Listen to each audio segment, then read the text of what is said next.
Mike, really good to catch you. We're here to talk about hubs, but first of all, what have you done to yourself there on your forehead? I had the week off and we've been gardening, so I was attacked by a bramble basically. So yeah, but these things are always massively highlighted on Zoom, aren't they? So I'm impressed you've been out in the garden, and it is that time of year. We could do with some better weather though. Yeah. Tell us about hubs though. We've been thinking about what we should be doing in the next term. Where are we up to? Yeah, I think so. We're looking at the hubs program as we head out of lockdown. And I guess the way that we're feeling is this kind of sense of real anticipation, in that there are some things that we're really looking forward to, like just getting together and worshipping together and all of that kind of thing, and also maybe just going out for a meal and everything. But there's also some things that feel a little bit more uncertain, and there's almost like I feel a sense of, is that it? You know, will life just go back to how it was? And will we just end up with the same hassled life, trying to pack everything in and all of that kind of stuff? So we've been looking for a resource that will help us think that all of that through.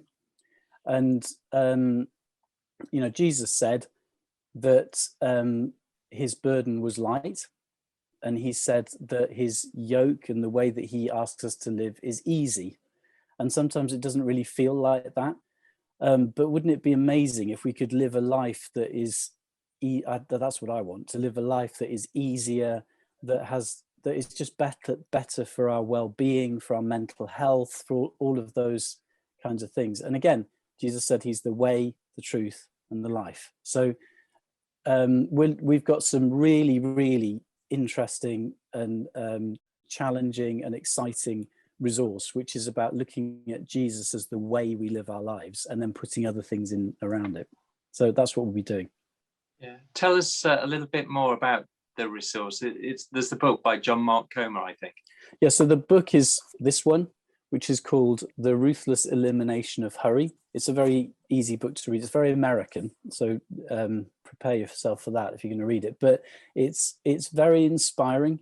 And it's really about a better way of living, and the Americans kind of call it a rule of life, which makes it sound more like a monastic thing, but it's really about putting some principles into our lives, which Christina and I are trying to do a bit more now, which is kind of, I've found it enormously beneficial to me as I've started to do it, and actually together we're trying to navigate our way through it, and we're starting the journey. But it's really inspiring and interesting, and it's about doing the right things the way that work for us, rather than being really legalistic about it. So it's very inspiring. It's the most inspiring book I've ever read on it, and all of the course stuff that we're going to be looking at comes out of the book. Yeah, I've been struck throughout the pandemic. I think early on we recognized we're all managing our mental health and looking at our lifestyles, and just actually what we go back to or we go forward to, really important. And as a church, I think we're aware we should be modeling a different way, the Jesus way. And I love your recommendation that it's working for you. Yeah, and I think it's funny, isn't it? Because when we had, for me, when I headed into the pandemic, there were certain things that ran the way I lived my life, and a lot of it was to do with work and all of that kind of thing. And everything's been thrown up in the air, and we've had our routines managed almost by central government for a while, and now we're coming out and that's being taken away.